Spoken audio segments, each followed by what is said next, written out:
anybody. It's out there for anybody. So, but I don't mind that too much either because I'm happy to help. So, all right. Well, Jeff's back on. We ready to roll? All right. So, what we're going to do now is we're going to go through and talk about the listing presentation. So, I've mentioned a couple of times that this listing presentation is probably the number one thing that I have been asked over the last 20-ish years about from people is I need a good listing presentation. The challenge is though is what I've found usually what people mean by that when they say I need a good listing presentation. What they usually mean by I need a good listing presentation is they're usually meaning like I need some good stuff, like so I'm just holding a script book, but they usually are like we need a good like paperwork to give to people and I will say I will start with when I talk about actually I'm going to keep this because I'm going to use it again in a second. I always say when I'm talking to people about that you are the listing presentation. At the end of the day, you are the listing presentation. So you don't need to show up with some big a binder with some really cool looking stuff. Now, you can. I'm not saying you can't. And we do have access to that stuff. Not only do we have a Century 21 Everest listing presentation, and in fact, I think Brittany in marketing is updating that right now. Not only do we have that, but if you go through on Moxie Present, there is a stuff that you can print out that looks really good as well. But I will tell you, and in fact, I'll tie this to our open house conversation before. I will tell you, somebody is not listing with you because you have this beautiful packet. And if they are, that's a problem, in my opinion. Like, if that's the reason they're listing with you, that's a problem. Now, you'll remember before we broke for lunch, we were talking about the open houses, and I said, don't have a flyer at the open house. And I mentioned I used to go teach in California. So I had been down in California training, and there was somebody that ran a team that sent some of her team members to come to the trainings. And so in the trainings, I was talking about open houses, and I said that to them. I was like, okay, like don't have a flyer. So this agent that was on her team went back to her and told her, hey, I was in this training and Russ said don't have a flyer. So we had a company meeting and I don't remember what it was for, but we were in Las Vegas where the California offices, a bunch of the agents, top agents had come to Vegas, and a bunch of our top agents went to Vegas, and it was kind of the first time, I think, bringing California and Utah agents together. And so this particular agent came up to me at the thing and introduced herself, and I said, I was like, I know your name, but I hadn't met her before. And we were just talking, and she said, hey, so one of my agents came to your training, and in your training, she said you told them don't have a flyer at the open house. And I was like, yeah, I always teach people that, don't have a flyer there because then it gives you an excuse to ask for an appointment. And she said, but my flyers are really nice.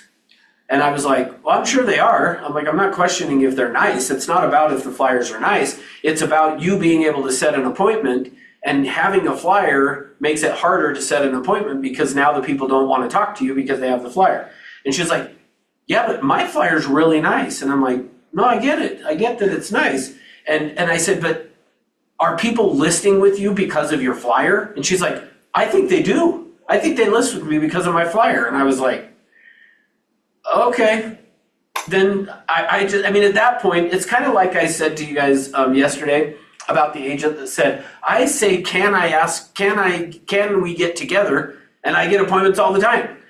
And it was kind of like that where I'm like, great, if you like how it's working, don't change it. So that's what I told her is I was like, if you like your flyer and you want to use your flyer and this person's on your team, tell them to use the flyer. It's just, in my opinion, they're going to have a harder time setting an appointment than if they didn't have a flyer. It would make it easier if you didn't have a flyer. She's like, yeah, but my flyers are really nice. And I was like, use the flyer.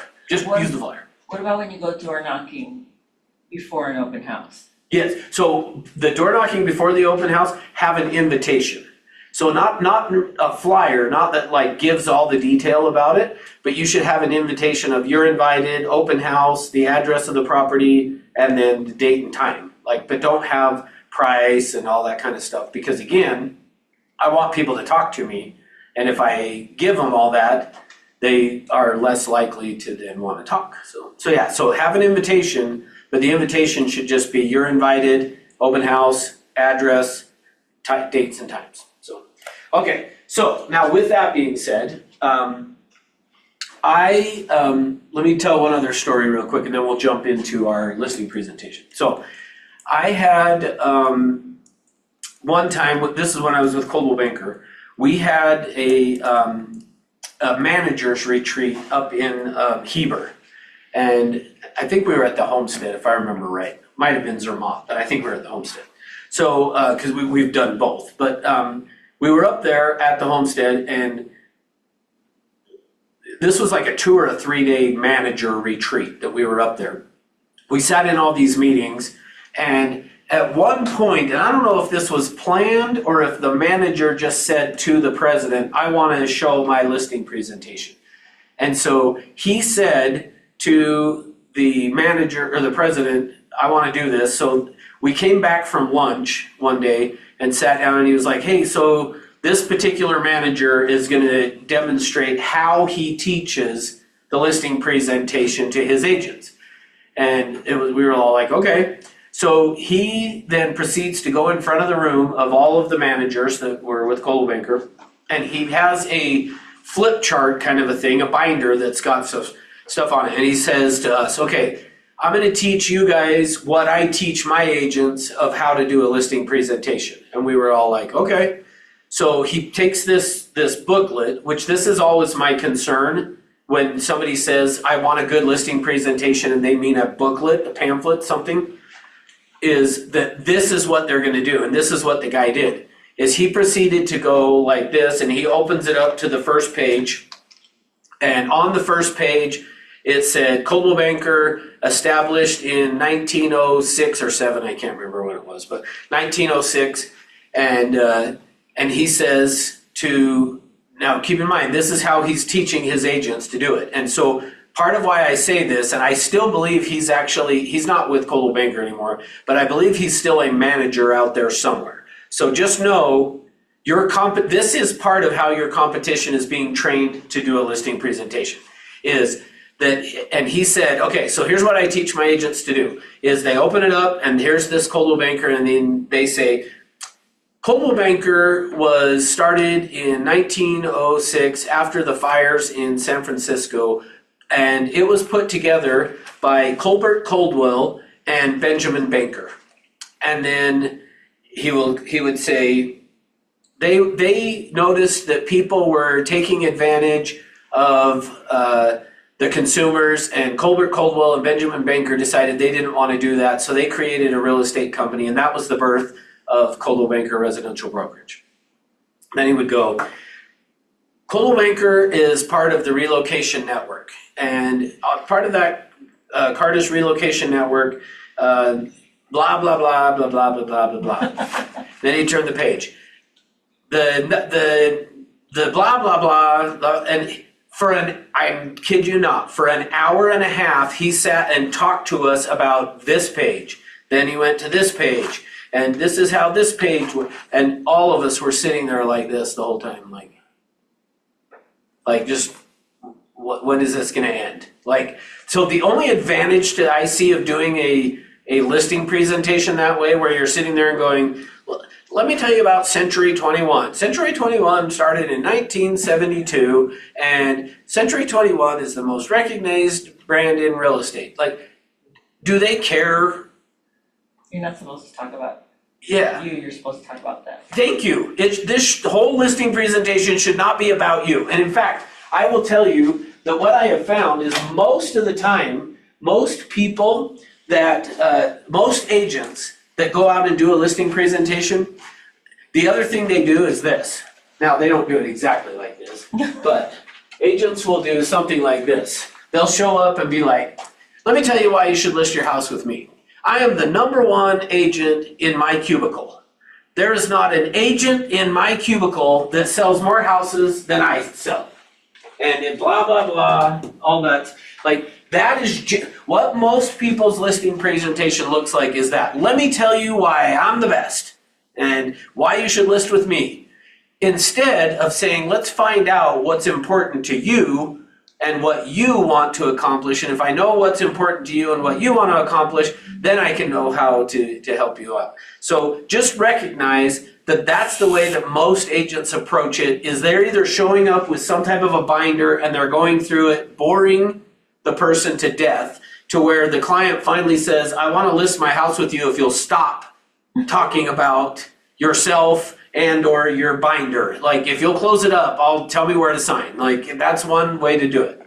So I'm going to teach you how to do it in a way that will make this whole presentation about them, help them feel like you're concerned about them and that you want to help them. So here's where we're going to start with this.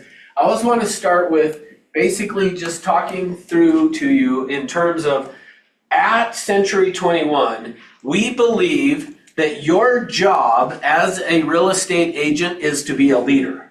So at the end of the day, your job is really about leadership. Most agents didn't realize when they signed up for real estate school that they were signing up to become a leader. And so your job is then to lead people through this whole process, which, by the way, I'm trying to remember if I talked about this on Thursday or not. Well, I'll say it anyway, whether we do or not. But helping someone sell their house is one of the top 5 most stressful events in a person's life. The most stressful events in a person's life are, and I might not be getting the order exactly right. I can't remember if it was death or divorce first. Death or divorce was one, and then 2 is the other. So death and divorce are the top 2 most stressful events in a person's life. Then you go down to, and it's job change, so potentially moving, meaning you got a new job and you got to move out, and then the next one is financial issues, so like bankruptcy, stuff like that. So selling your house is already one of the most stressful events in a person's life. And so what they need is somebody to guide them through that process, because they get emotional about it. So your job is to help to lead them. Okay, that's the first thing. But as we go through and we talk about this, there are 2 parts to a listing presentation. So the first part of the listing presentation is choose me. The second part of the listing presentation is going to be price. Okay. So what you're going to see as we go through this, and I will break this all down for you so that you can see it. But what we're going to do is we're going to go through this, but the first thing that has to happen is they have to choose you before you talk price. So if you're working for sale by owners, expireds, anything, you get a call from somebody or you call someone and they say to you, hey, we want to talk to you about getting our home listed for sale. Great, but do not talk price with them over the phone. Do not tell them what you think their house is worth. Don't tell them what your commission is going to be. Instead, what you want to do is let them know that we'll talk about that when we get there. So let me give you an example. Let's say that you're on the phone with somebody trying to get a listing appointment. You get the appointment and or maybe before you get the appointment, they say to you, so how much is your commission going to be? What are you going to charge in terms of commission? Especially like if you're calling for sale by owners or expireds, specifically for sale by owners, that's probably going to be one of the first questions they ask you is how much is your commission?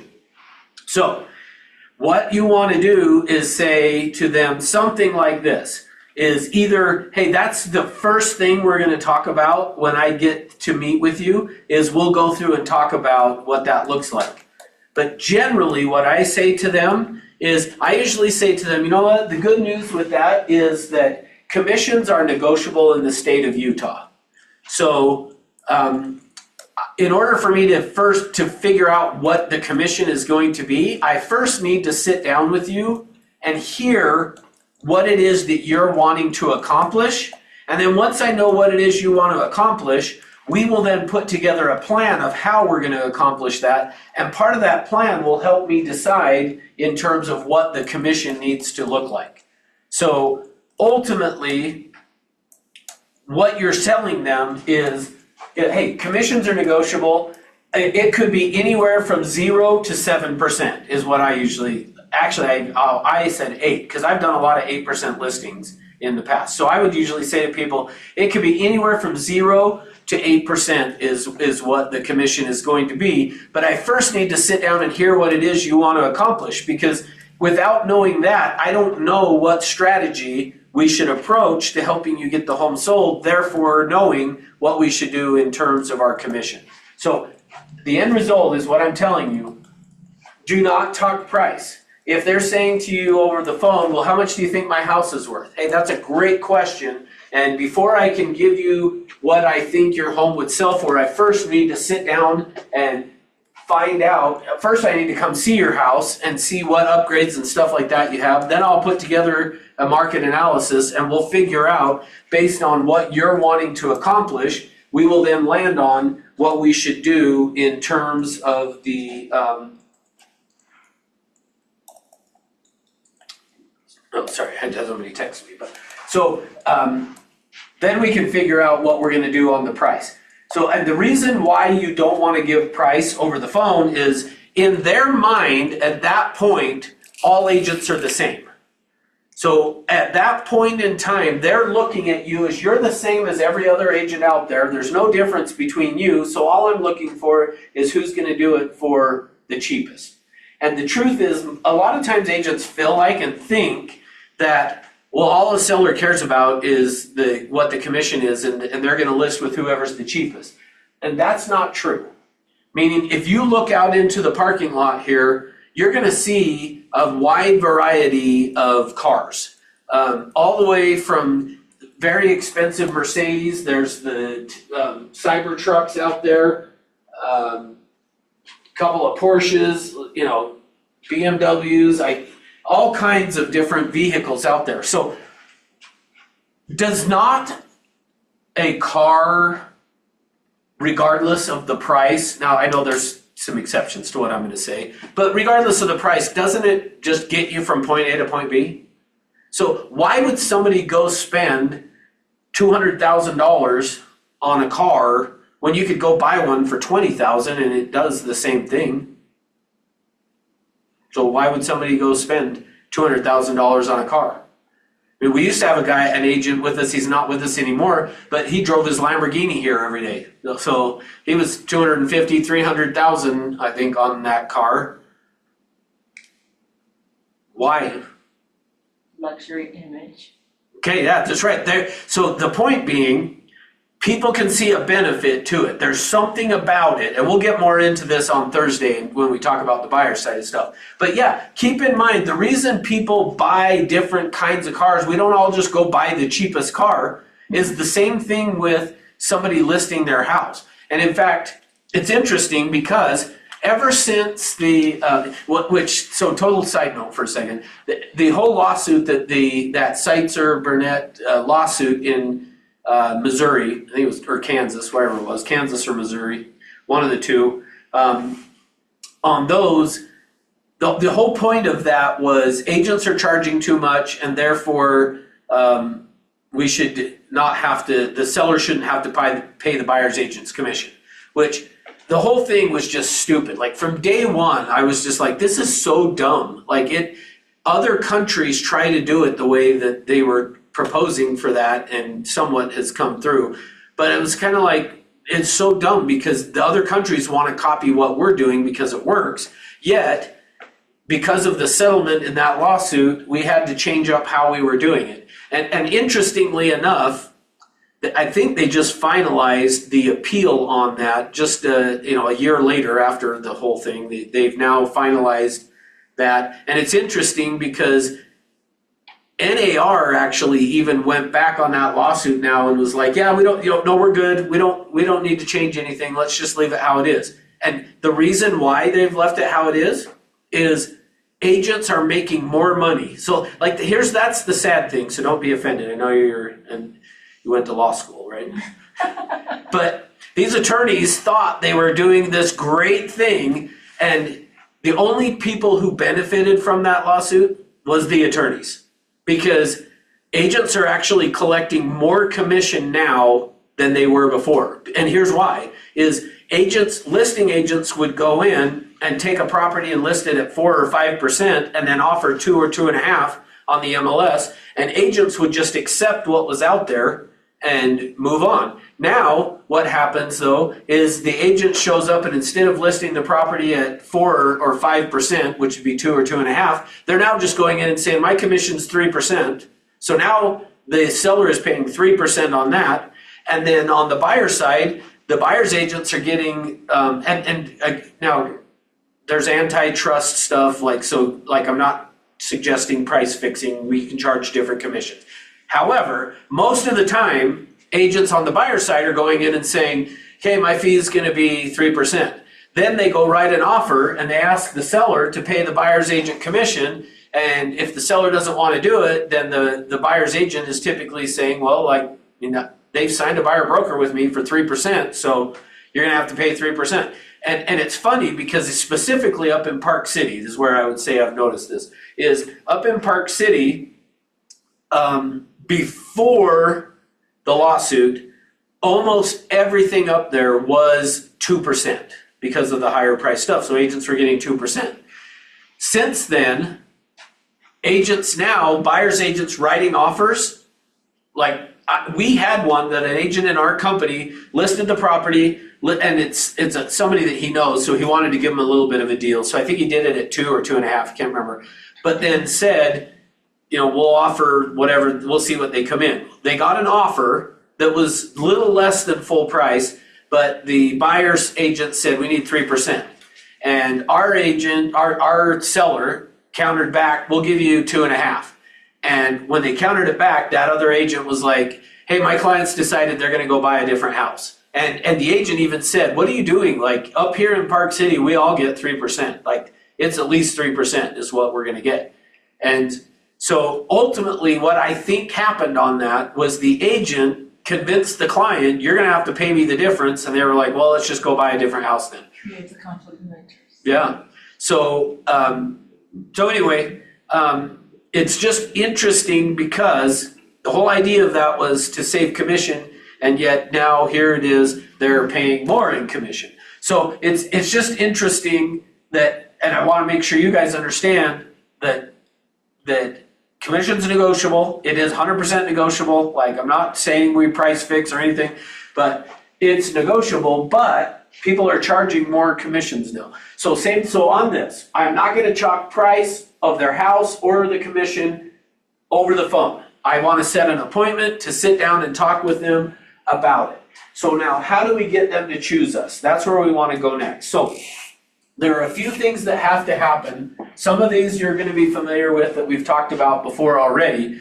I'm going to add some other additional things. But how do we get them to choose us as their agent? Well, this is how we're going to do it. Is the first thing that's going to happen is we have to have some connection, or again, we'll say rapport. So you've got to build some connection and rapport with the people in order for them to want to choose you.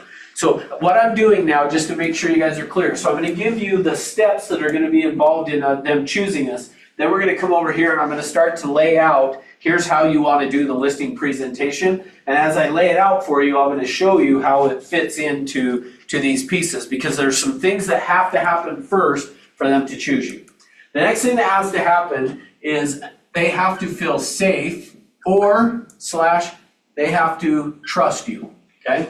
So they've got to feel safe, and you could look at it as because they feel safe, they now trust you, or you could say because they trust you, they then feel safe. And I'm fine either way you want to say it. Think of it as two sides of the same coin though. So I want them to trust me and feel safe that me helping them is the right thing, okay? So that's the second thing that has to happen. Next thing that has to happen, and again, this is part of what we talked about before, is I've got to create some value. So in the listing presentation, I've got to create some connection and rapport. I've got to help them feel safe or that they can trust me. Then the next thing is I've got to create value.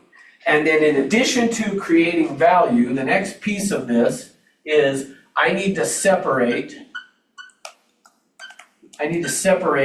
myself or yourself, and I'm going to just say yourself. You've got to separate yourself from the competition. Because again, keep in mind, in their mind, you're all the same. So if that's true, if we are all the same, and a lot of times people will even say, well, all you do is put it on the MLS, and I could go pay to have somebody put it on the MLS. Well, I already shared a story with you earlier today about that, of yes, people do that, and then they get stuck in a contract that they don't want to be in anymore because they went and just paid to get it on the MLS. Was not the best idea for them. And so that's the kind of stuff we want to use to be able to separate ourselves, and I'll show you how we do that as well. I feel like I'm forgetting one thing. Let me look and see here. Am I forgetting something here? Nope, okay. Number 5, the next thing is that we have to close, okay? Now you'll remember from yesterday me talking about it, that really closing is just the natural ending to a good presentation. So here's what I will say. If you, in your listing presentation, create the scenario where there's a connection and some rapport, they feel safe that they can trust you. And in fact, let me go back on this. Anytime I didn't get a listing, I would call the seller and the person who I'd met with and say, hey, you know, when they let me know, or if they called me to let me know, hey, we went with somebody else, I would say, totally understand, I'm good with that. Help me understand what was the difference. I want to get better so that I don't lose out. What was the difference? And almost always they would say, you know, everything was about the same. We felt, you know, the same with you guys. It's just we felt a little bit better about that person, which is another way of saying we trusted that person more than we trusted you. So it boils down to, once somebody, remember I said your job is to lead them? Once people feel safe and they trust you, they will allow you then to lead them. So if you can get the connection and rapport, they feel safe and trust you, you create some value and separate yourself from everyone else out there, then the close is easy, because at that point, by the time you get to that, they're like, yeah, we like you, we trust you, we can see the value in you, we can see why we should use you, so why would we not sign with you? So I'm going to show you how that all works, but just keep in mind, and I'm going to come back to this, that we do not talk price until this has happened. And here's why. If somebody doesn't trust you, does it matter what your commission is?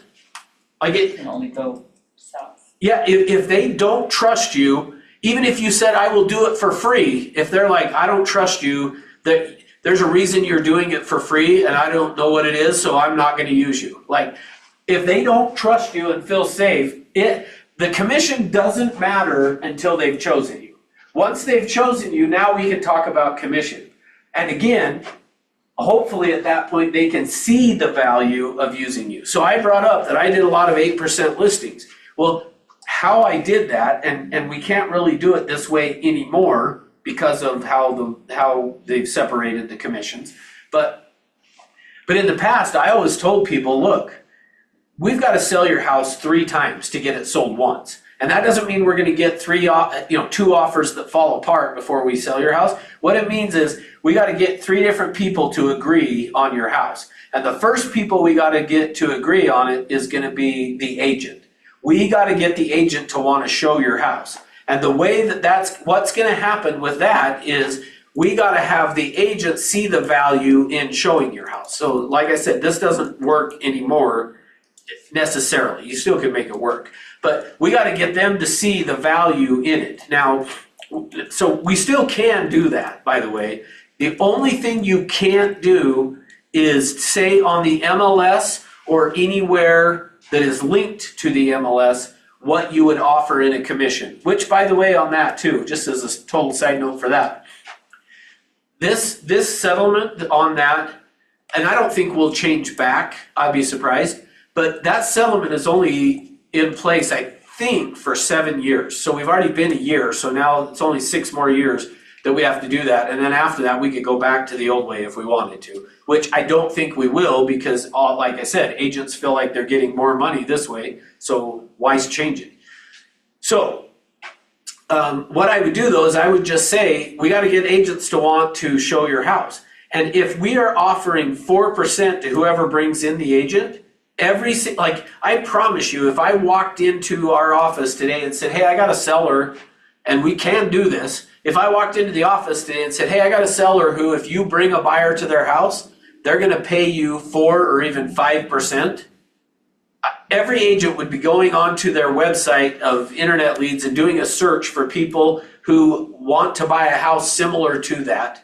And then they would be contacting them and, hey, I might have a house that you might be interested in. It hasn't come on the market yet, but let me know and I can show it to you. Like, agents are going to go out of their way to try to sell that house. And what do you think is going to happen once they get the property under contract? And this is what I would tell sellers is, once it's under contract, they're going to do everything they can to keep it under contract, because if your house falls apart, they're going to go show them a different one and get paid 2.5% or 3% versus 4%. So even though they shouldn't, and it shouldn't matter, I want to be really clear on that. Like our code of ethics, your fiduciary duties, put your client's interest above your own. But you know as well as I do that if they know they're going to get 4% if they buy your house, they're going to do what they can to try to keep it together. Now, hopefully they don't break their fiduciary duties, but they're going to, instead of just, like, I have seen agents that had a home under contract that they were going to get paid 2% or 1% even, because in fact, that's what was interesting is prior to this lawsuit, it was not uncommon on some of these for people to be getting 1%. And I don't think I've seen that on a buyer side since the lawsuit. Like, nobody's done that. So it's kind of interesting. But I saw scenarios though that where maybe somebody was offering a 1 or a 2%, and if the buyer at all was like, I don't know if we want that house, maybe we'll cancel and go get something else, the agents are like, great, let's do it. Yeah. Versus, yeah, if they were going to get it 4%, they were like, well, why? What's going on? And they might say, well, let's see if we can figure that out. Let's try to work through it. But if they were getting 1%, they're like, yeah, I don't blame you. Let's move on. Gladly. See, and when I could get a seller to understand that, that's how I could get an 8% listing, because I would tell them we're going to split the commission. So once they could see the value in offering 4, I was like, so that's why I think we should do an 8%, because then I get 4, they get 4. And I did that a lot. I had an agent up in our Centerville office that he did a ton of those. And in fact, he had done the research on this and to show that when he actually would take 8% listings, but he would offer 5 to whoever brought in. So on the MLS, it would say 5%.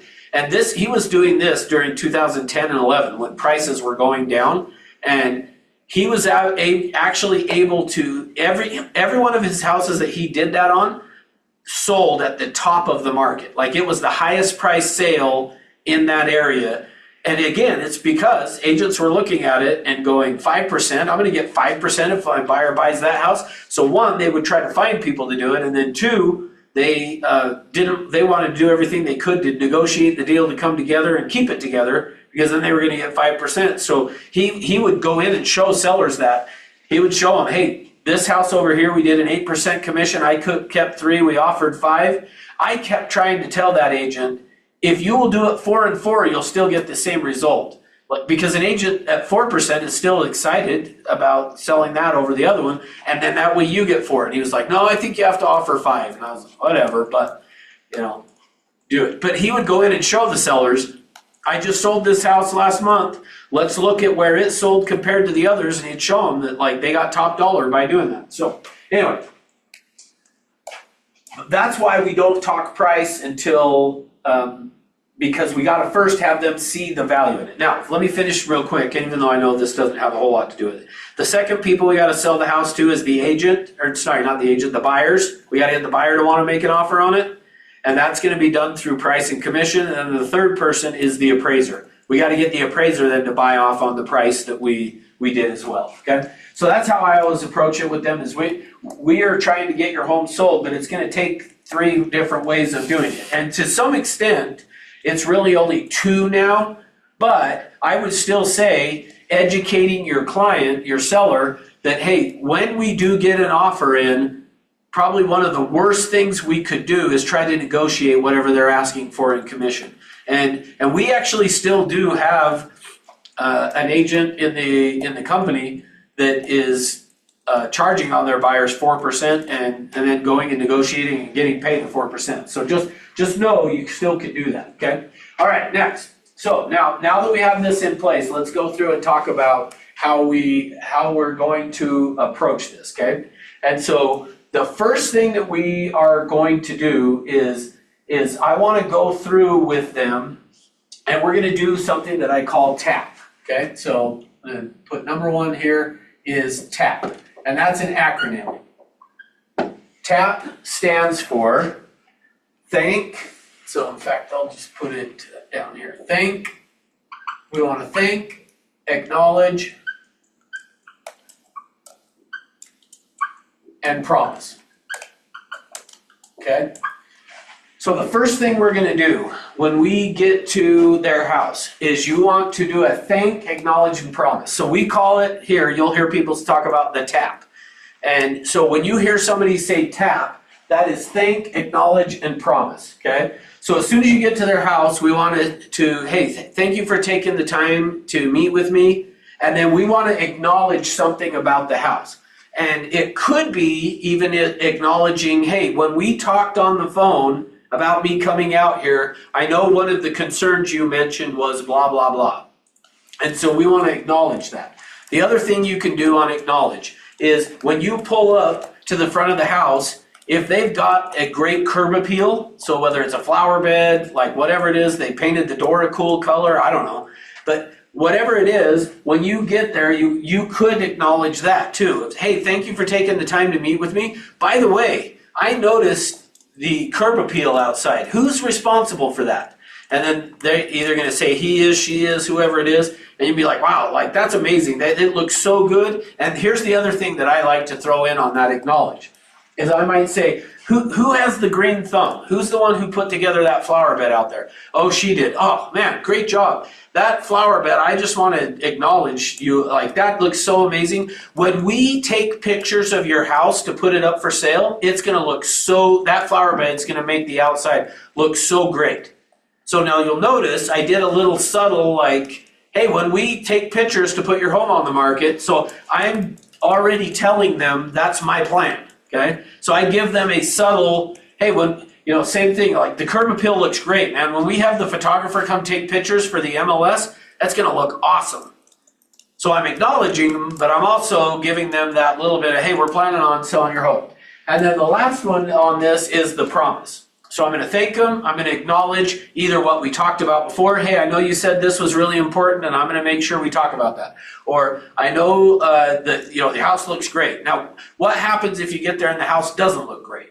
Well, if it doesn't look great, then how I'm gonna approach it is I'm just gonna acknowledge, hey, I know you're busy and I appreciate you taking the time, carving the time out to meet so that we can go through this. So I'm gonna acknowledge something.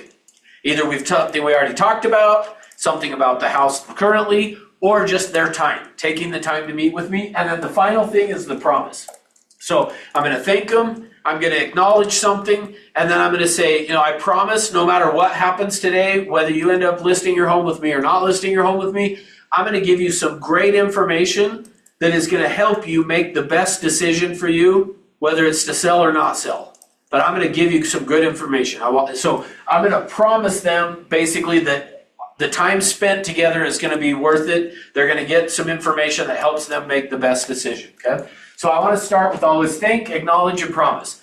And if you pay attention to John and George, whenever they do a presentation, whether it's a morning ascent or a summit, they generally will stand up and do this. They will thank, acknowledge, and promise, okay? So we want to make sure any presentation, whether it's a buyer or seller, I want to thank them, I want to acknowledge something, and the acknowledgement is about them seeing that you appreciate, you understood, you listened, all that kind of stuff. And then the promise, okay? Once you've done that, the next thing is that, and this really isn't, I'm not going to list it as number 2, but the next thing for me is then going to be, I forgot to grab other markers after all that. Let's see if this blue is working. Okay, the next thing is I'm going to look at the house. Okay, so the next thing I'm going to do is after I've thanked, acknowledged, and promised, then I'm going to look at the house. Now you have two different options on this. One option is that you have them show you around. The other option is you say to them, I want to look at your home through the eyes of a buyer, and so I want to go explore it without you showing me around, because when we have a buyer come look at your house, it's best if you're not here, and I want to go experience it the way they're going to experience it. Okay? Now, how I decide on that, on if I'm going to have them show me or I'm going to do it on my own, the way that I decide that is tied back to this. Remember, how we're going to get them to choose us is getting the connection and rapport in place. So what I want to do is I then want to decide how good of a connection do I have with this person. Like if over the phone we had a great connection and we were getting along and talking and I felt like there was some good rapport, and when I get there, if I feel like there's still good rapport, I'm probably going to say to them, hey, I want to go explore the home through the eyes of the buyer. And the reason for that is if you have them show you through the house, it's going to take a lot longer than if you go look at it. See, you should be through enough houses, going through enough of them that for you to go look at the house and figure out like what needs to be done or not done or just the quality and stuff like that. You should be able to like walk in and be like, this is a bedroom. Great. It's a standard everyday bedroom, nothing unique. Boom, next. This is a bedroom, same thing. Then I go over here and, oh, okay, that's the third bedroom. Oh, here's another bathroom in the hallway or whatever. Versus if they're showing it to me and we get to the bedroom, they're going to be like, oh yeah, so this bedroom is my daughter's bedroom and it's a mess and I apologize, it's a mess and we're going to have her clean it up and we're going to blah, blah, blah. And they are going to tell you a whole bunch more information about that. So it's going to take longer. Now, again, if I need the connection or rapport, then I'm good with that because I want to have more opportunity to do that. The other thing that's going to decide for me if I'm letting them show me through the house or if I'm going to look at it on my own is going to be how much time do I have?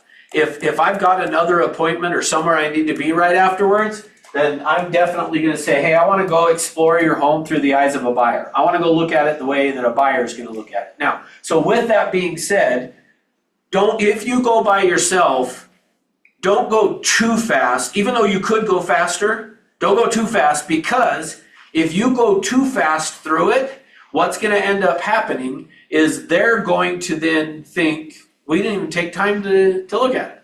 So I want to look at it on my own. And like I say, for me, I can go normal bedroom, boop, but maybe instead of just normal bedroom, I like stop and just kind of look to see, is there anything that I need to notice? Nope. Okay, next. Does that make sense? Yeah. All right. So now that I've looked at the house, whether it's with them or it's not with them, the next step of this is we're going to sit down now to go through and talk about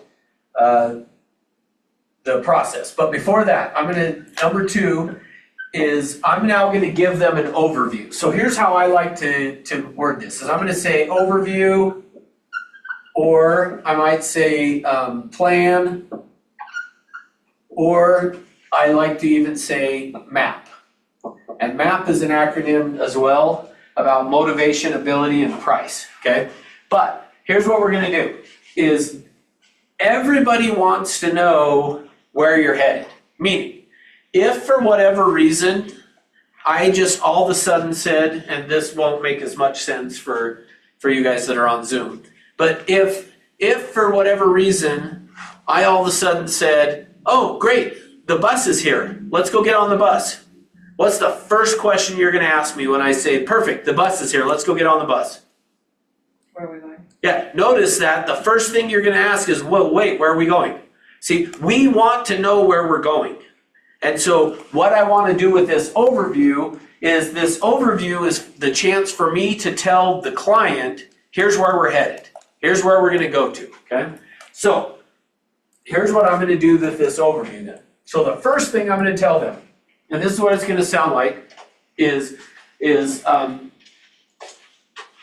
by the way, inside of your script book has this as well. So I probably should maybe wait to tell you that, but that's okay. Here's what you're gonna do though, is I'm gonna then, the first thing I'm gonna do, this is again, this is just me telling them. So I'm gonna say to them, here's what, let me give you an overview of what we're gonna do, what we're gonna talk about this afternoon. And I'm gonna say first, I want to find out about your needs, wants, and expectations, okay? So I'm gonna say to them, Mr. or Mrs. Seller, hey, thanks for having me over. Wow, like I know when we talked on the phone, you were worried about blah, blah, blah, and I'm gonna make sure we consider that as we talk tonight. And also, holy cow, who did the flower garden out front? Like that is amazing. Like whoever did that, that's gonna look so good when we have the photographer come take pictures to get the home on the market. So let me take a look at the house. Now I go look at the house, I come back. Okay, let me give you an overview of what we're gonna do. First, I'm gonna ask you some questions that help me understand what your needs, wants, and expectations will be of me. But I'll also share with you what I will expect from you as a seller as well. So that's the first thing I'm gonna say. Then the next thing is, B, is then we're gonna, and this part I usually like to call like plan.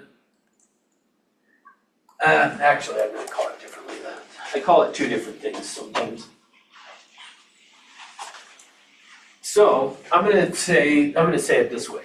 I'm always hesitant to say it this way, but this is the way that I usually do it. So then we're gonna talk about, and I'm gonna write up here marketing, but I'm always hesitant to do that because we're not actually gonna talk about marketing from the standpoint of like marketing, like we're not gonna get into here's how many websites and, sorry, my mouth's dry. So when I say marketing, I don't mean like from the standpoint of all the stuff we're gonna do to market the house. Now, I might do that, but when I'm saying it here to them of, hey, we're gonna talk about what I do to get a home sold and what makes me different. So I'm gonna write it as marketing for you here, but the way I'm gonna say it is to them is we're gonna talk about what I do to get a home sold and what makes me different. Now, if we come back over here, remember, we're trying to get connection, rapport, and have them feel safe and trust. And you're gonna see here, when we go through and talk about the needs, wants, and expectations, that whole thing is about creating rapport and having them feel safe and like they can trust you. Then this marketing piece is all about us creating value and separating ourselves, okay? So I'm gonna say, first I wanna ask you some questions that'll help me understand what's important to you about getting your home sold and about your needs, wants, and expectations. Then we're gonna talk about what do I do to get a home sold and what is it that makes me different than every other agent out there. Then C, or 3, is we're gonna then talk about the market, okay? So then we're gonna talk about what's going on in the market and how that's going to affect you in getting your home sold. Now, just so that you guys know, when I say the market, what I mean is we're gonna talk about the macro, like the big picture of what's going on in the market. We're gonna then talk about pricing and what's going on and how pricing is gonna affect them. And then at the end of that, we're gonna actually talk about specifically the price of their house, okay? So you might even wanna say that to them, is, hey, thanks for letting me look at the house, let me give you an overview. First, we're gonna talk, I'm gonna ask you some questions that'll help me understand what your needs, wants, and expectations would be. Then we're gonna talk about what do I do to get a home sold that makes me different than everyone else out there. And then after that, we'll go through and talk about what's going on in the market today. How is that gonna affect you and how you should price your home? And ultimately, we'll land on then what is the price we should list your home for. And then D, or 4, is, I'm gonna write it here as close, but here's what it sounds like. So I know I keep saying this, but I'm doing it because I want you to keep hearing it. So first I'm gonna ask you some questions about what your needs, wants, and expectations will be. Then after that, we're gonna talk about what do I do to get a home sold and what makes me different than every other agent out there. After that, we'll talk about what's going on in the market. How is that gonna affect how you should price your home? And then ultimately what we should list your home for. And then after that, if you're comfortable and confident in everything we've talked about, then I'm just gonna ask you to sign some paperwork, okay? And then they're gonna say, okay. But notice what I've done now, is I've given them an overview, but I've also done another little bit of somewhat of a trial close there by saying, or more of an assumptive close, is, first we're gonna talk about needs, wants, and expectations. We're gonna talk about what I do to get a home sold, what makes me different, what's going on in the market today is gonna affect the pricing on your home and what price we should land. And then after that, if you're comfortable and confident in everything we've talked about, then I'm just gonna ask you to sign the paperwork, okay? And they're gonna say, okay, perfect, you're done. All right, now, so that then goes to number 3. Number 3 now is going to be questions. Okay? So now is when I'm gonna ask them questions. So think of it this way, is this needs, wants, and expectations, we're gonna now actually do it. So before, up here, I was telling them what we're gonna do. So we're gonna do these things. Now, this is where we're actually going to do it, okay? Now, on the questions, the one I always like to start with is describe for me. The others that you can use is tell me about,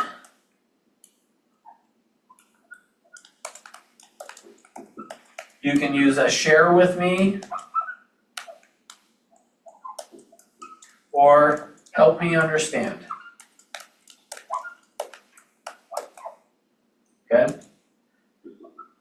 So we're going to start these questions, and notice we want them to be open-ended questions, or actually what I like to call these questions is actually directives. These are directives, where you're getting them, you're not just asking yes, no questions. You're saying, hey, describe for me what's most important to you about getting the home sold. Or share with me what you're wanting to accomplish in getting your home sold. The others that I like to use is, tell me about your past experience in either buying or selling real estate. So I'm just now going to start asking questions. Now, let me pause for a minute on this, on the questions piece. Because if I said to you, and I'm always interested in the answers that we get from this, and since you're the only one that answers me because they don't have you for whatever, you can answer. But would you rather take an open book test or a closed book test? Open book. Yeah, open book. I'm always amazed. Some agents are like closed because then I know if I learned the material. And I was like, okay. But if you're going to make a bunch of money, would you rather have an open book test or a closed? And then it's like, okay, yeah, I'd rather have an open book test. Okay, so think of it that way, is we're trying to get them to want to list their home with us. We've got to accomplish all this stuff. In essence, what we are doing is we're going to ask now questions. This is the key thing for you to remember on this.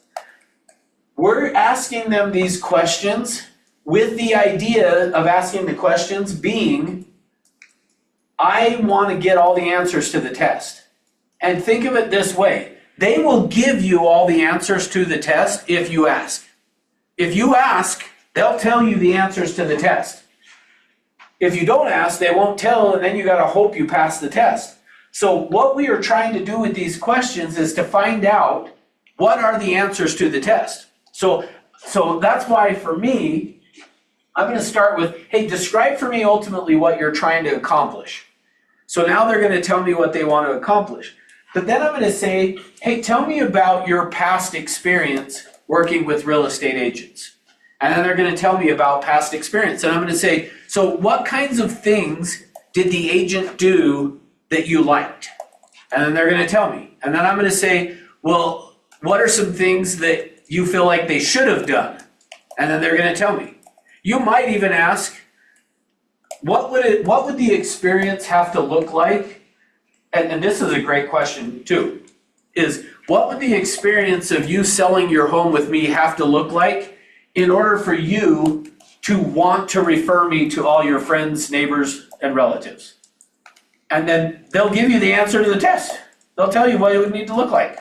I know one agent actually that on their listing presentation, when they get to that, they actually will even tell the seller, hey, one of my expectations from you is that if I do a good enough job, that before we even close, you've given me the name of somebody else that I should be talking to that's thinking about buying or selling. Which is really a good idea, because most of the time people who are buying or selling will talk about it with their friends, neighbors, and relatives and coworkers. And other people will say, well, yeah, we've been thinking about it too. And so what this agent does is says to them, I want to do such a good job for you that before we even close, you have passed on to me somebody else that I should be talking to about real estate. And if we get to closing, so this would be back to, remember we talked yesterday about future pacing? That agent even says, if we get to closing and you haven't referred anybody to me, I'm going to assume I haven't done a good enough job. And so at closing, I'm going to ask you, what did I do wrong that you didn't pass somebody else as a name on to me? And I am always still a little iffy on actually doing that, but I do like the idea of saying, what would the experience have to look like for you to want to pass my name on and or to give me a referral of somebody else who's thinking of buying or selling? And then they'll tell you. The other questions I like to ask during this is, share with me what's important about the timing of getting your home sold. So share with me what's important about the timing. Or how is timing going to affect your decision, okay? The other same thing with that is that I like to ask is, share with me or help me understand how pricing is going to play into your decision. What is that going to look like? And then you let them tell you.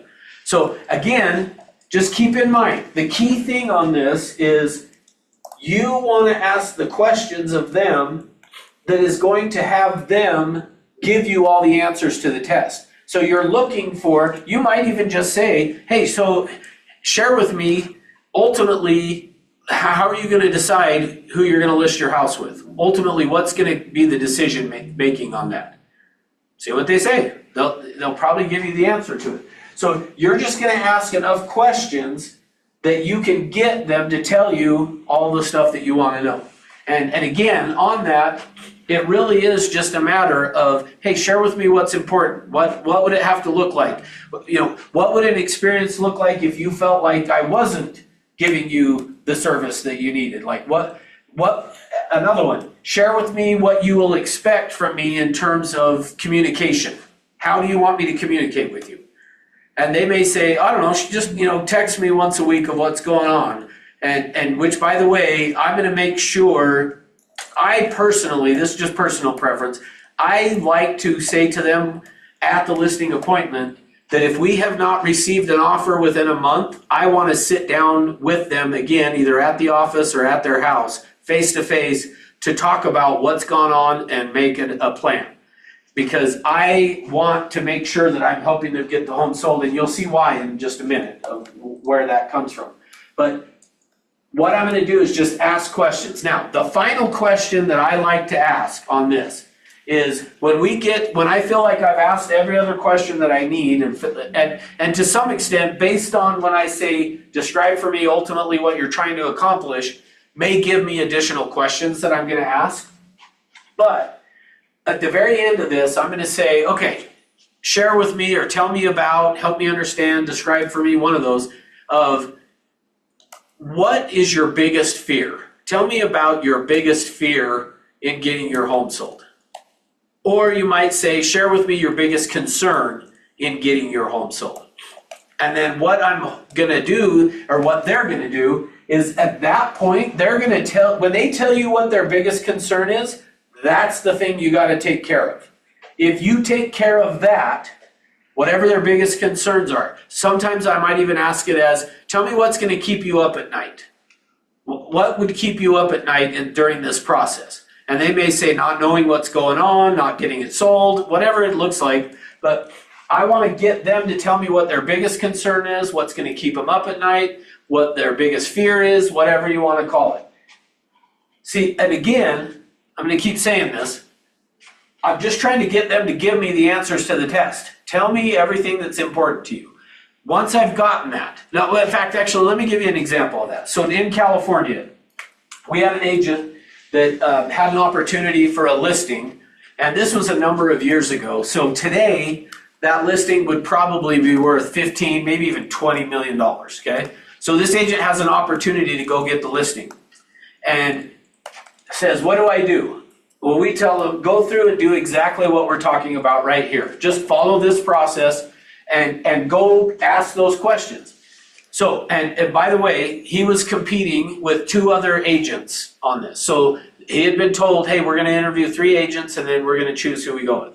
So he goes out there to meet with the seller. And the scenario on this with the seller was, it was a TV or movie producer is whose house it was. And he had passed away. He had gotten older, passed away. His wife now is the one selling the house. So the agent goes out there, goes through this, gets down to here, asks all the questions, and then at the end says, what's your biggest concern about getting this home sold? And she said, you know, I think the biggest concern that I've had is I've met with 2 other agents before you, and every one of those agents that I met with told me about how many people they were going to walk through the house. They were going to put it on their office tour. They were going to put it on their board tour. They just kept talking about all these people walking through my house. And she was like, I just don't feel like there's that many people that are going to be able to afford to buy this house. And she said, I don't know if you noticed the white carpet that was in one of the rooms. And the agent was like, yeah, I did. I noticed it. I remember, as we stopped, you kind of seemed like you were a little hesitant for us to even walk on it. And she said, yeah, that carpet was a gift, a birthday gift from my husband, that he had that carpet handmade in Peru, and it was white. And she said, every agent that we have talked to so far has talked about all these people walking through, and all I can envision is that white carpet being destroyed, getting dirty from all the people walking through the house. And she said, so, I get it that whoever buys the house might not like that carpet because it's white. They might want to rip it out. But she said, I like that carpet, and it was a birthday gift, so I just don't want to see it destroyed before I even sell the house. That was her biggest concern in getting the home sold. So when we go to the next section, which we'll do that now, and then I'll come back and tell you the story. So the next thing, number 4, is going to be plan of action. Or you can think of it as basically this is where I'm going to separate myself and create value. I'm going to share with them what I do to get a home sold. So what the agent did then on this plan of action, and what you want to do, is we want to take the information we've gotten up here. So we're asking all of these questions to figure out what the answers to the test are. Then down here in the plan of action is where we're going to then answer give them the answers to the test that they already told us what the concerns were. So now we deal with, here's how I fix that. So back to the carpet.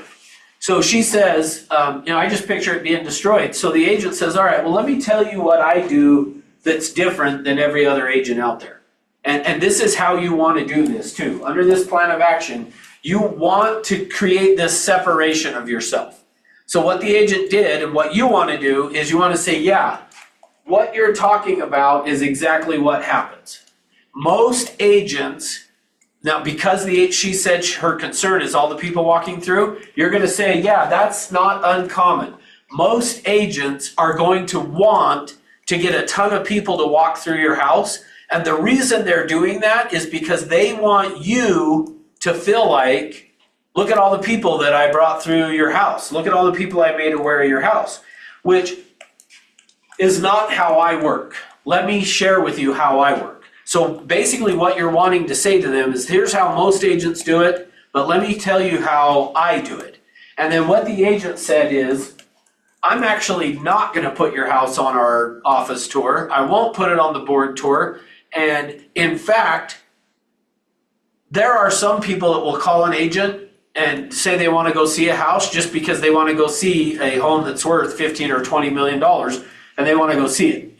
So I'm going to require that any agents that are going to show the house have to have a buyer and show that they have the ability to purchase your house, so that we don't have a ton of people walking through.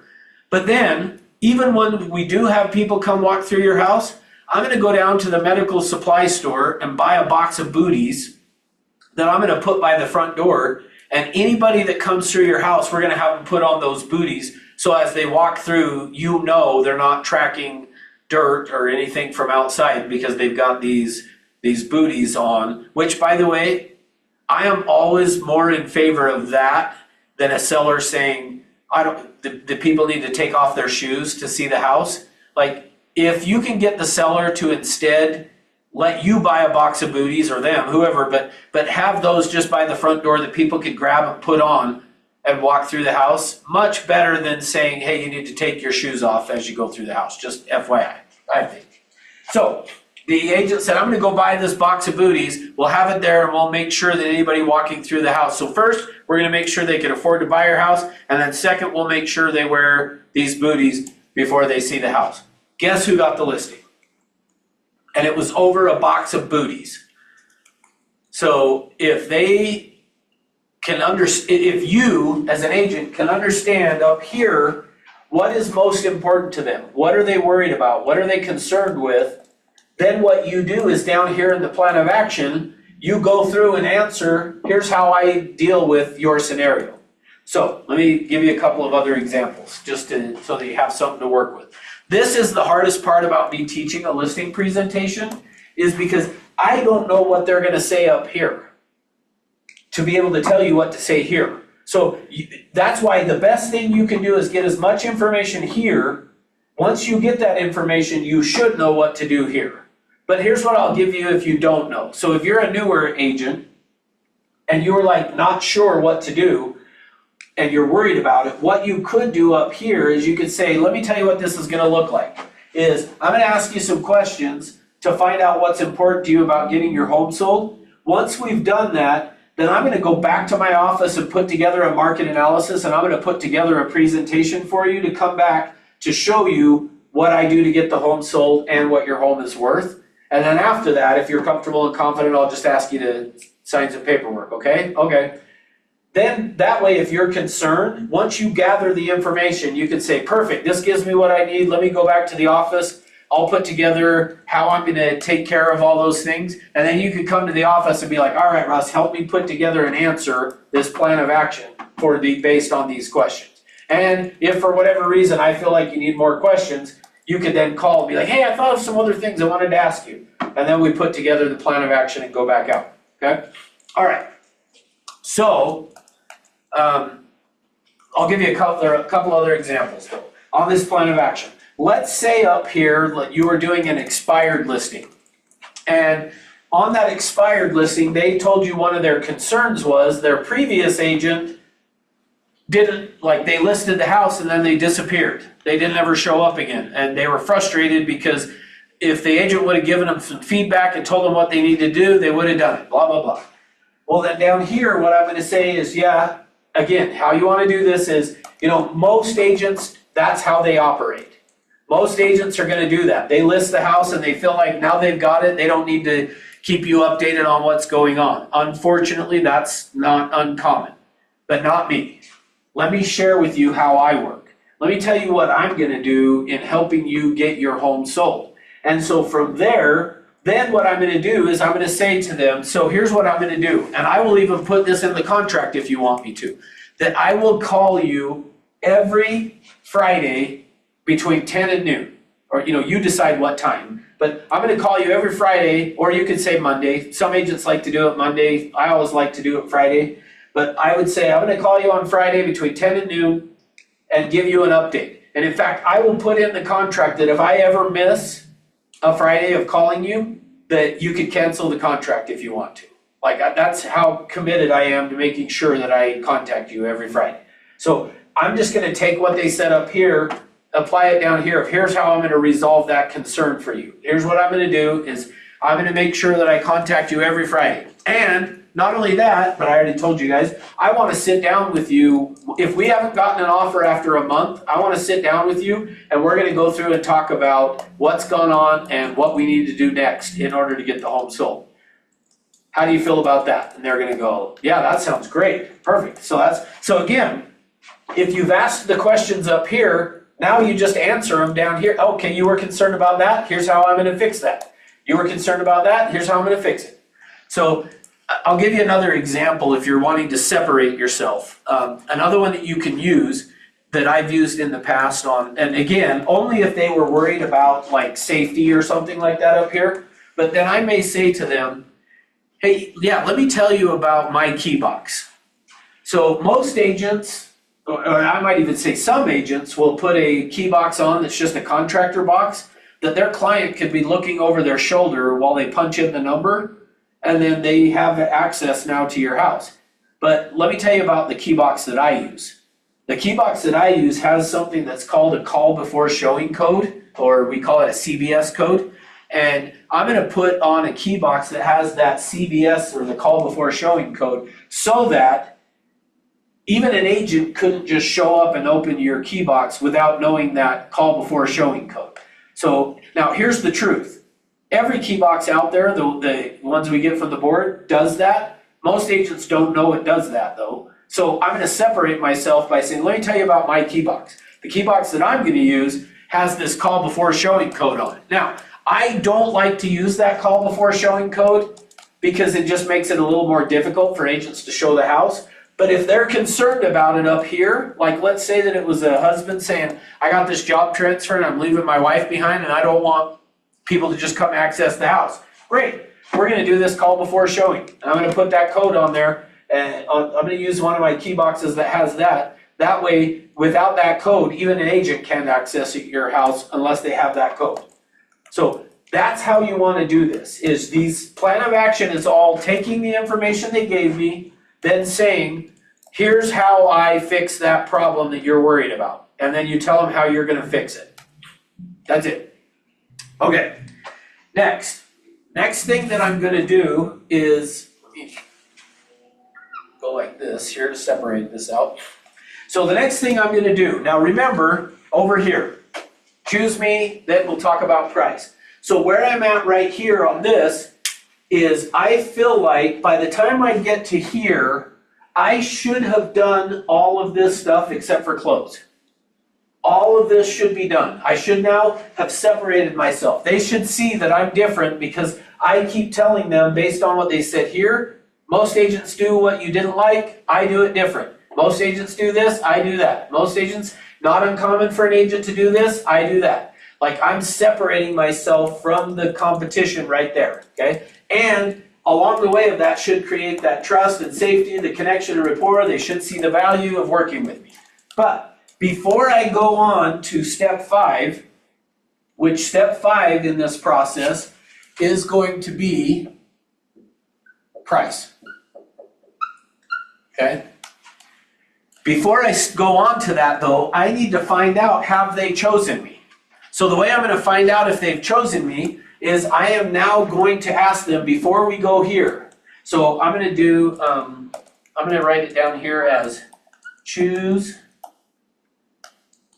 me check-in. Okay? So I'm going to do this choose me check-in. Here's what it looks like. So I'm going to say, Alicia, after everything we've talked about, on a scale of 1 to 10, 10 being where do I sign the paperwork, and 1 being get out of my house, I can't stand you, where are we at? Make it up, I don't care, give me a number. 9. We're at a 9. Okay, perfect. So I actually want to get to a 10. So what have I missed? What have we not talked about that would help me get to where I'm at a 10, where you're ready to say, yeah, let's sign the paperwork? I want you to explain the contract to me. Okay, so if I can explain the contract and you feel good about the contract, then you're good with working with me? Yeah. Perfect. And I just said working with me. I usually like to actually say you're good with me helping you. I usually like to say helping you because it sounds better than working with. So here's the thing. When you do this choose me check-in, ultimately what I'm doing is I am asking them, have you chosen me? And by saying on a scale of 1 to 10, 10 is sign the paperwork right now, 1 is get out of my house, I hate you, where are we at? And if they say anything but a 10, if they said 5, then I know I did a really bad job up here. But if they said 5, I'm just gonna go, okay, great. I don't ever wanna be a 5. I wanna be higher than a 5. So what have I not answered, or what are you not feeling good about from what we've talked about in this process? And then if there is something, they're gonna tell you. Well, I just don't like this or like that, or you didn't answer this question or that. Great, let's talk about that then. Then I'm gonna go through and talk about whatever it is that I didn't answer and say, okay, where are we at now? Ultimately, I'm just making sure they've chosen me, because if they haven't chosen me yet, I'm not moving on to this. So in the event that somebody said, well, we've just got a couple of other agents, we like what you've had to say, you're at an 8, but we just want to talk to a couple of other agents, because maybe you're a 10, we don't know it, but if there's somebody else that has something better, then we want to talk to them first. I'm going to do everything I can to fix that, but in the event I can't, in the event that they say to me, yeah, no, we want to meet with some other agents first, I'm going to say, great, I think you should do that. Let's pause where we're at then, before we get into talking about the pricing and some of my proprietary strategies. Let's make sure that I am the right choice then. So I'm going to pause this whole thing and not give them my price.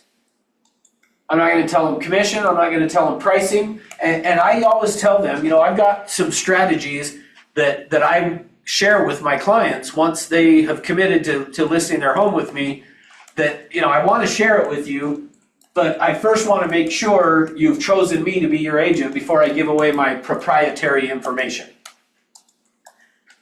So that's going to have them feel like, well, I want to know your proprietary information. Well, great, then list your house with me and I'll give it to you. Or I'm cutting it off and saying, great, meet with the other agents, but give me the chance after you've met with those agents to come back and answer any questions they bring up. Because if you meet with them and you find out, hey, I thought you were at an 8 and you're really a 6, I want a chance to become a 10, but I also want a chance to share with you my ideas of how you could get your home sold and what the process you should go through, this proprietary information. So I'm going to cut it off there and I'll come back later. Just know, if you leave their house, if they're meeting with other agents and you leave their house without a signed document, there's a very good chance you're not getting it. So just know that if they're meeting with other agents. Typically, they will sign with the last person they meet with. So ideally for me, I want to be the first and the last. If I could choose every single time, I would do it as a 2-step, and I want to be the first and the last person they meet with. If I could do it, ideal. Now, well, actually, ideal is that I get in this and they go, yeah, where do we sign? We'll cancel those other appointments. But if I know they're meeting with multiple people, I want to be the first one, and then I also want to be the last. So I want to be the first to go through this, because it's going to separate myself from the person who shows up and is like, let's go through my booklet page by page and bore you to death. Or let me tell you why I'm the greatest agent in my cubicle. Like, I want to separate myself from that here, but then I want to come back to do this other piece, if I can. So ideally is you want to get it right away, but if you can't, then cut it off, don't give them price, because what you don't want them to do is take what I'm going to share with you next and then go use your strategy with somebody else. All right, here's what it looks like. So when we get to pricing, what I'm going to do is I'm first going to go through, and I'll draw a line up here. I'm going to go through this macro of what I want to start with is just let me share with you what's going on in the market. And then if it's in Salt Lake County, I'm basically going to go through this with them. There's 2,300 homes for sale, and there's about 668 selling every month. So what that basically means is there's about 4 houses for sale for every one buyer that's out there. And it's typically taking, the median days on average is 52 days. So you want to plan on a couple of months. But if we do this right and we want to get top dollar, I say to them, we need to get your home sold actually in the first 3 weeks. If we're going to get top dollar for your home, we want to get it done in the first 3 weeks. So that's the macro. So I would just be running through, here's what's going on. So whatever's going on in the market, I would just tell them, hey, interest rates came down a little, but they've kind of drifted back up again, whatever it is. Then I'm going to say, let's talk about pricing. And here's what I'm going to tell them in pricing, is we want to keep track of the number of showings we're getting every week and the number of offers we're getting every week. Based on that, I then know what the market is telling us. So I usually tell it to them this way. I usually like to say to them, the market speaks in a cryptid language and my job is to interpret it. I am an interpreter of the market. And what it's going to do is it's going to speak to us based on the number of showings we get and the number of offers we get. If we get no showings and no offers, that means the price is somewhere at least 7%, could be 10% or more overpriced. So if we get no showings, no offers, that is the market's way of telling you you need to adjust your price down by about 7%. If we get some showings, and I define some showings as 1 to 3 per week, but no offers, that's the market's way of telling us we're probably somewhere between 5 and 7% overpriced.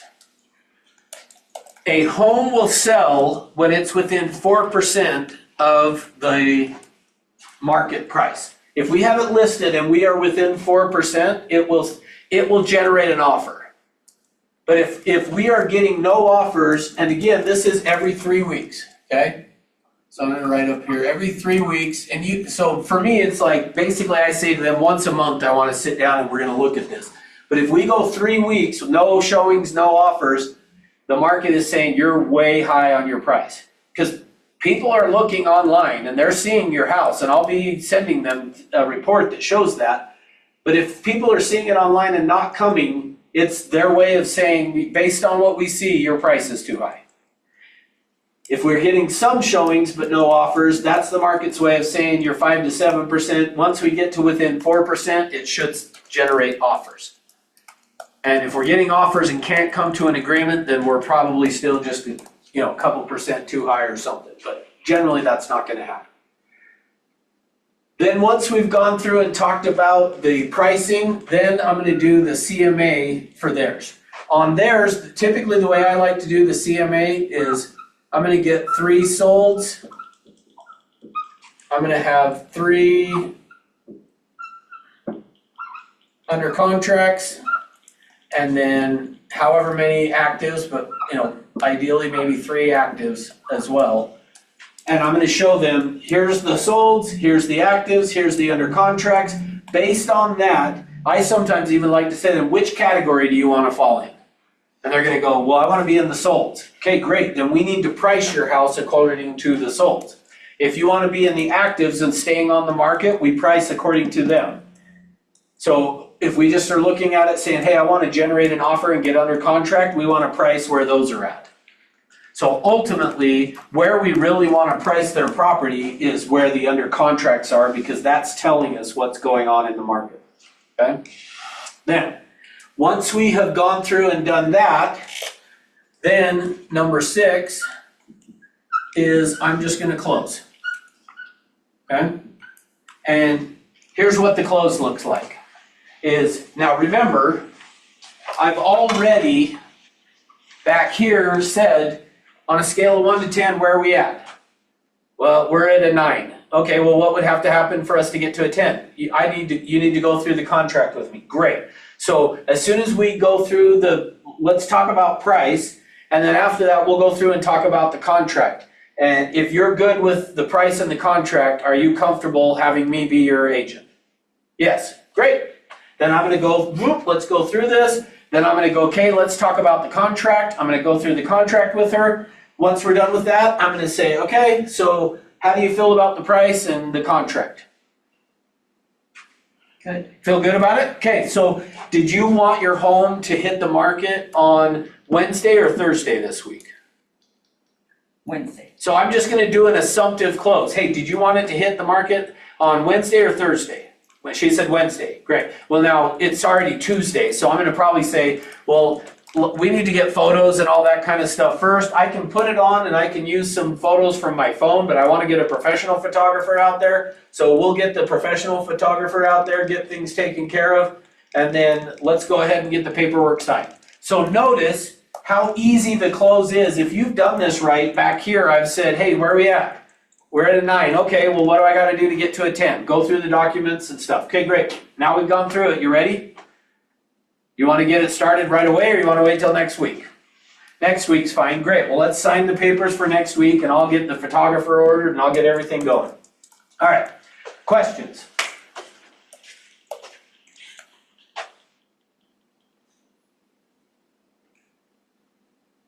Did you go through the contract just because I asked, or would you normally go through the contract with them before they sign? No, I only said that because you asked. Yeah, if they didn't ask me on the, well, when you say the contract, did you mean the exclusive right to sell contract? Yeah. Oh, okay, yeah. So when you said contract, I was thinking purchase contract. But if you meant the exclusive right to sell, when I close, I'm gonna say, hey, you ready to get going? When they say yes, my idea then of closing of, hey, let's sign the contract, is that's when I'm gonna go through it, really. Yeah, so ultimately, yeah, on yours, I would have, the way you said it though, I would have said, all right, let's go through and talk about the contract. Here's what it says. And then that would have made it really easy, because then I'd go through the contract and be like, hey, all I need now is you to sign it and we're good to go. I mean, notice how done right, the close is just a natural ending. It's just a natural, okay, here's all the paperwork. Did you have any questions on it? Does it all make sense? Nope. Okay, perfect. I just need you to sign it then. That's it. It's signed and we're done. All right. So, as a reminder, tomorrow, no class tomorrow. So I've got meetings at the Salt Lake Board, so I will be not here at the office till probably closer to 2 o'clock or something. So I will be here tomorrow, but not till about 2. And then, so Thursday, we'll start again at 9 a.m. And we're gonna go through the buyer presentation, which, I'll explain the buyer side of this stuff. And then in the afternoon, we'll do SOI, which SOI is kind of, I was telling Alicia that the SOI is kind of the culmination of everything we've been talking about. So, should be fun. So, all right. Any questions? Okay, see you guys Thursday, 9 o'clock. We'll wrap this up. You're welcome, Bata.